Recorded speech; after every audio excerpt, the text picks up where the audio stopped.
So, this part is about the heart of Cinema 4D. I'm talking about this window here. This is called the Object Manager, and this window here, which is the Attributes Manager. So, in the Object Manager, I have a list of all objects inside of the scene, hierarchically sorted, and on the left side you see the object tag type, an icon of the object. Here you can see activation and visibility icons. I will explain that later. And here on the right side, every object can have several different tags, and these tags describe attributes of this object. So the whole concept of objects, hierarchy, and tags is very intuitive and very simple to understand, I think. And it's very easy to use this system, and I like the Object Manager of Cinema because it's very, very powerful. You can organize huge scenes with thousands of objects, and it is very fast to navigate inside of your scene. So, if you select any object, you will get its attributes and anything you can change here. So this is the Attributes Manager. This is also true if you call a tool. The attributes of the tool will also appear here. So everything you can select in Cinema and which has attributes will show up here. So these two windows are like the center of Cinema 4D, and you will do most work besides the viewport, of course, you will do here and here. If you are not only an animator, where you will only work in the timeline, of course. But yeah, so let's get started with the Object Manager. I want to make a new scene, and now I will create a cube, and I want you to understand how hierarchies work. So basically you have okay, wait, let's not start with a cube but with a circle, a extrude NURB, and a deformer. So basically in Cinema 4D you have three different types of objects. You have generators and deformers, and polygon objects or null objects, light objects, scene objects.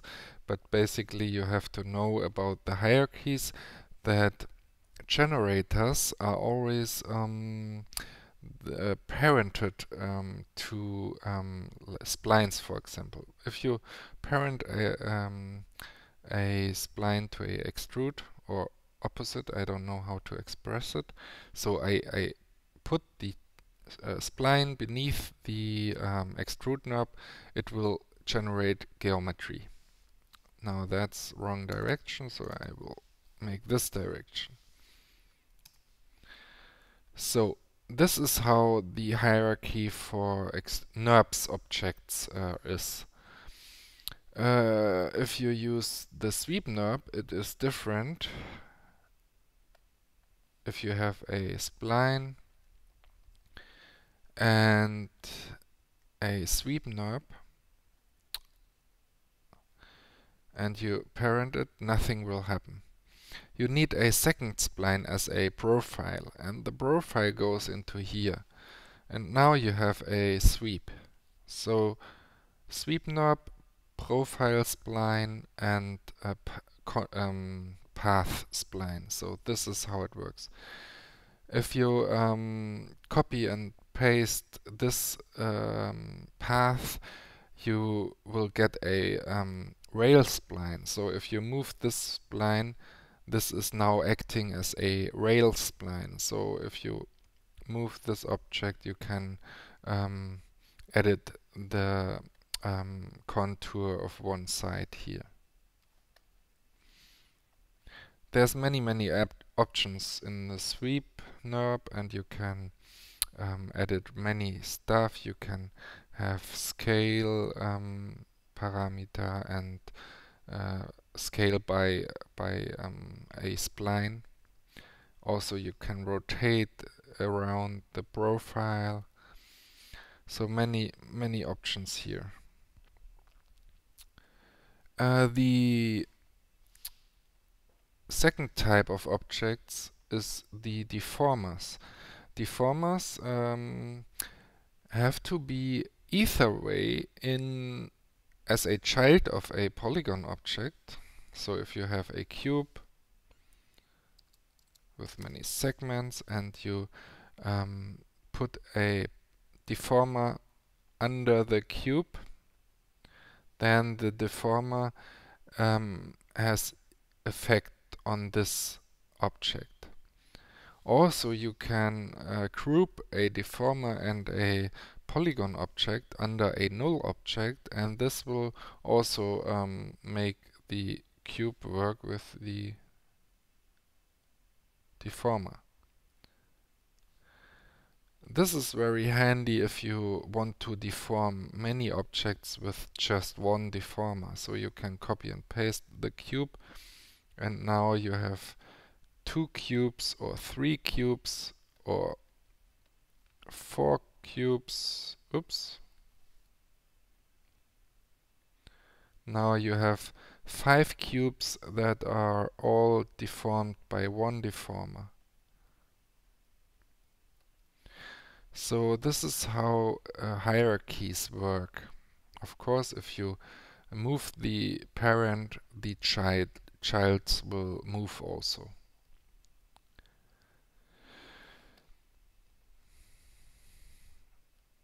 Okay, so let's talk about the traffic lights. Okay, I will just delete this for now. The traffic lights are these little dots here, and if you click on the first dot, it will turn green, and if you make it again, it will turn red, and you will hide the object. This is the top dot for the editor view, but if I render, the object will still appear in the rendering. So now I'm preparing for rendering. This will take a while because I have many textures, I think. I'm not sure why it's taking. So in the rendering, you see the donkey is visible. But if you now have a child of a parent object which is hidden, you can turn it green to see this object even if the parent is red. If you turn the child green, you will see it, but this child will not be visible because it's hidden by the parent. So this is very good to know how that works. So the first dot is for the editor, the second dot is for the rendering. Let's see the whole hierarchy. If you control click on a dot, you will modify all the children together. So you modify the parent and the children. This is by holding control.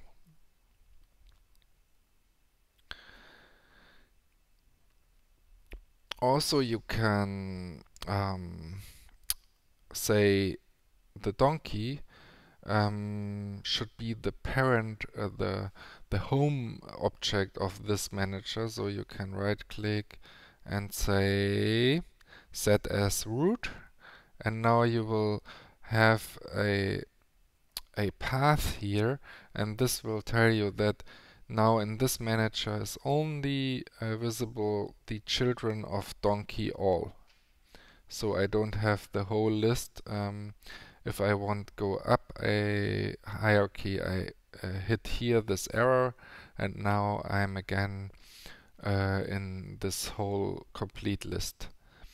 I can also press on this little icon and it will open a second object manager. So for example, I can here say that donkey all is my parent home dictionary, and here I have only my donkey objects, and here in this manager I have everything. Now let's dock this here. So here's my donkey, everything. Now I will open a third manager, and you will see that a second monitor will get handy if you're working with a lot of managers. So what you can also do, you can open this, and here you see a list of all object types, and you can, for example, only make visible this type of object. So you control click on this icon here, and you see now you have only null objects here. Or you can say I want to see only subdivision surfaces here. So now in this manager I see only subdivision surfaces.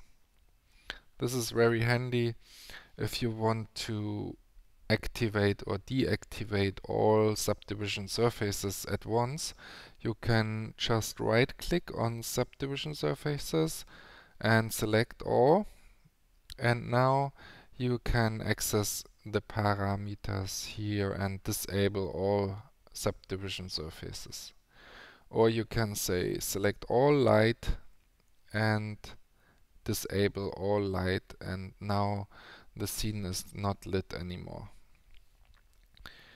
Okay, let's go back to my layout. So you can make this also for tags and also for layers. We have no layers in this scene, so this is not possible. So this is a very good way to modify many objects at once. So you have a list of all objects and can select or deactivate or make visible everything you want. Also you have here a search field, so you can enter donkey and it will show all donkey objects. So very handy options you have here.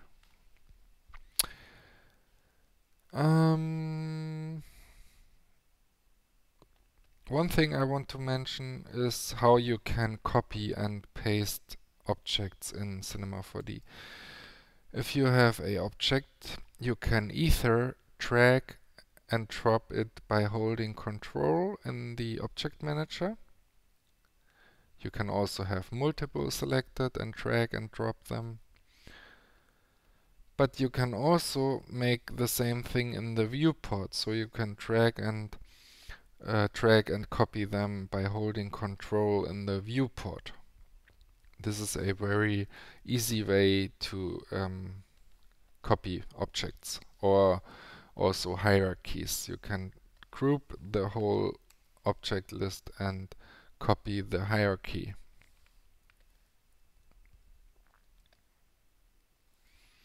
So very fast. Of course you can also use the copy and paste command like this. But this is always 2 clicks and I prefer Control and drag. Okay, so in the next video I will show you all about the attributes manager. I forgot something I want to tell you. If you select anything in the viewport, the most important shortcut in the Object Manager is the scroll to first object, active object, this one. So I can call it, and this will show me the selected object here. So this is very important. If you select something here, hit O in my case, there is my object. And here is its attributes. So I wanted to mention this because I think this is essential. Just as a note, there is no built-in functionality for solo object. So you cannot solo an object in Cinema 4D. This is a very bad shortcoming, but I think this will be integrated soon. I don't know why this is taking so long, but as many things in Cinema 4D, there is a plugin for this. Oh, I think there are 2 or 3 plugins only for that. So don't worry, if you need that, you can get a plugin. So if I call a plugin, for example, I can solo everything I have selected. Like this. So don't worry, you have the solo functionality, even if that doesn't exist inbuilt in Cinema 4D. So now I want to talk about the Attributes Manager, which is here. As you can see, there are tabs which always are separated in basic, coordinates, and object. If you're having a polygon object, you have only basic and coordinates. But you can see every object has this coordinates tab and the basic tab. In the basic tab you have the name, the layer, and the visibilities. Also color and icon color. So what does that do? These are the same that you can change here with the traffic lights. So you change the visibility in editor and render. Also you can use a color for your object, so you can make the donkey pink and you see it pink. You can also enable X-ray and the object will be X-rayed. This is especially good if you are rigging and you want to see the joints, for example, or if you want to display transparent objects. Yeah, if you if you have a null object and you have a color, red for example, and you activate icon color, you will see that the icon in the Object Manager will also turn red. This is very good if you have many objects and you want to order them or make them categories. You can color these null objects so you have a order and see where is which object. So here you could have a different segment of your scene, and here red is another segment, so you have a good overview.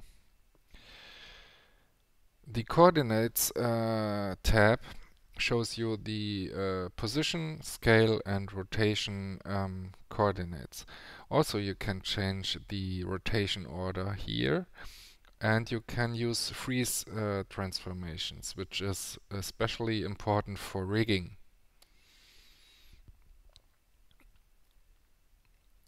You can also, like with the Object Manager, you can make several attributes manager. So if you click on this icon, you will create a new manager.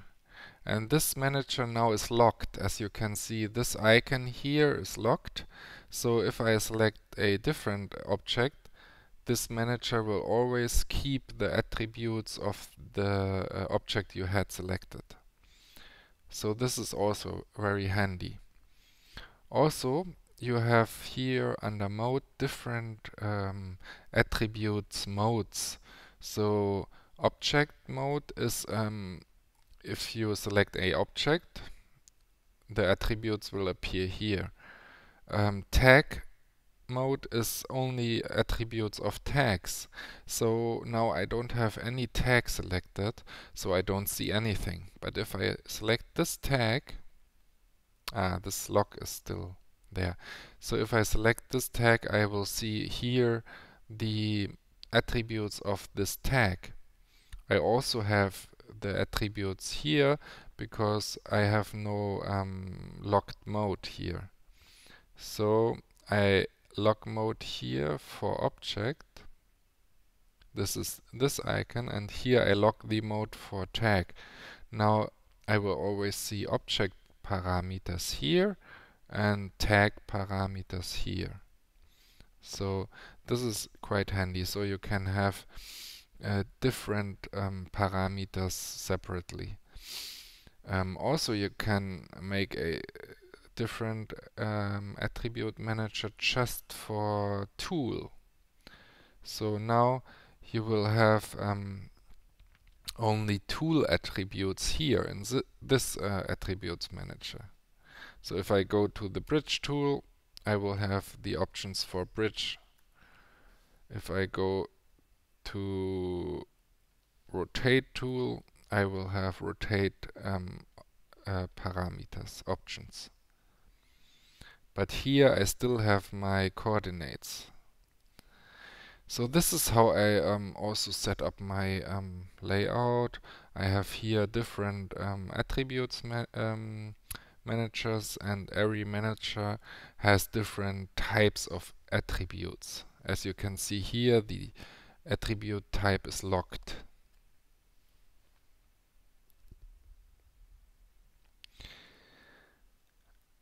So a very powerful concept of the attribute manager is that it works with multiple selections. So if you have many objects selected, you will see that here in the parameters you see multiple values. But what can you do? You can either click and zero out everything, very easy. So now everything is on 0. Also, you can use formulas in this value fields. So you can type in here formulas. So let me show you this. I create a new scene with a cube. Now, what I can do is, for example, I type in here X.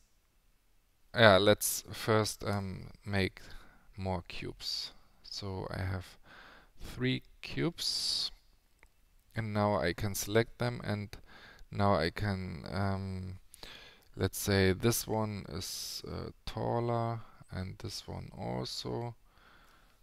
And now I want to make all of them 150% large.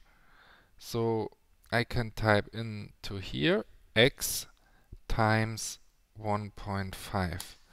And now all the cubes grow 50%.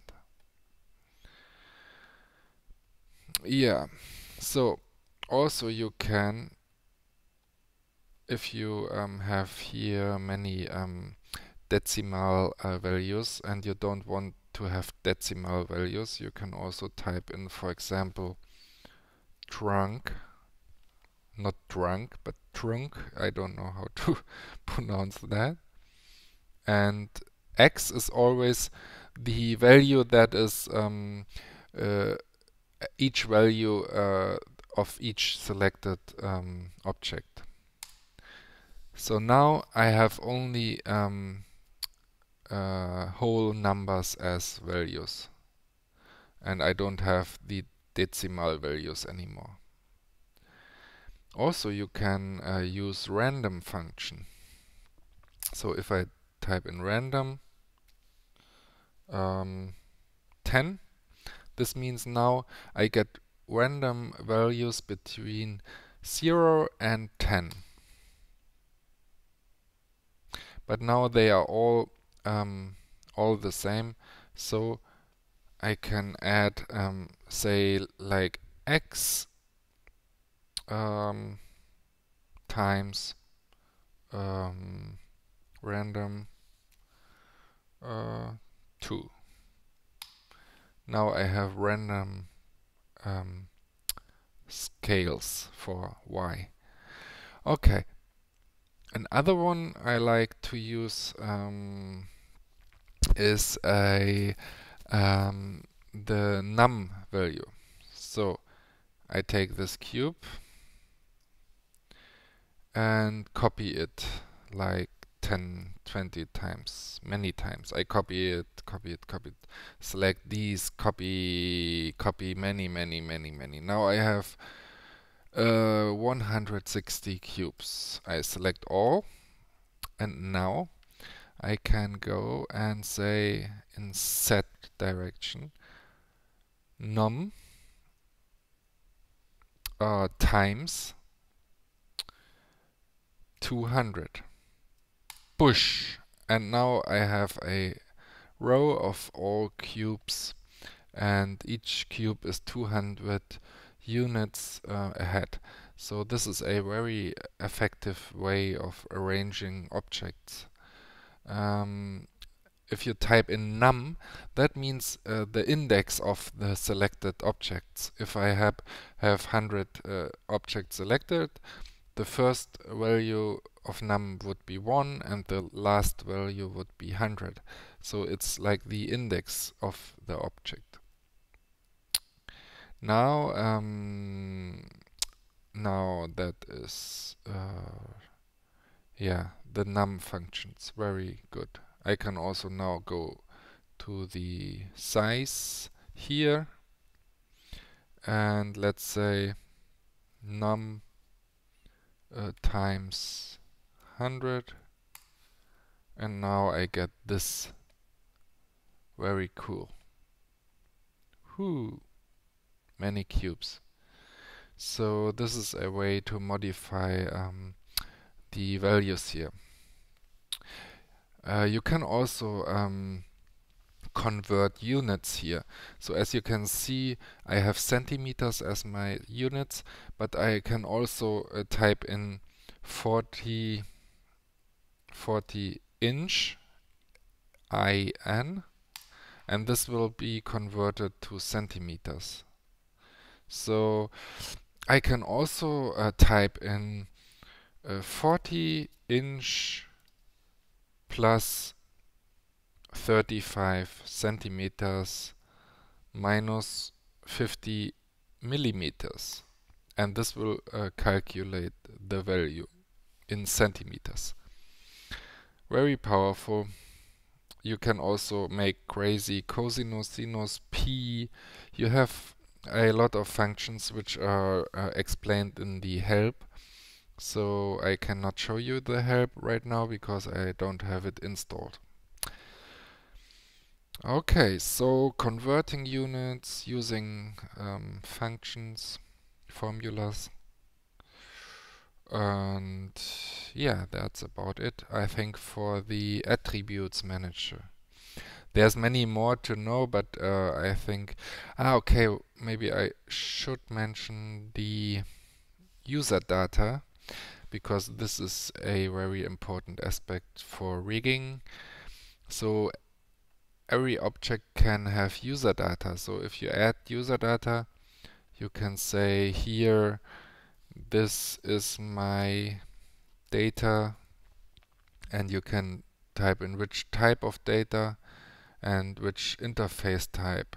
Let's take a float slider, and you have different values here. If you hit OK, you will see here a new tab, and this tab is showing your user data. This data is not making anything now because it's not connected to any other thing. You have to make a connection inside of Espresso, which I will explain later. Espresso is like ICE that you know from Softimage, but I will show you that later. So you can also add different types of data type, file name, or you can also use gradient, or what else can you do? Vector, where's vector? Vector, and you can say interface vector field. You can use Boolean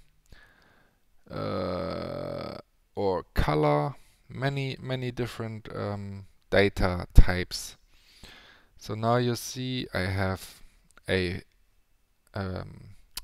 integer value, percentage. I have a data field with a link field, so here I can open external files, and here I can make a gradient,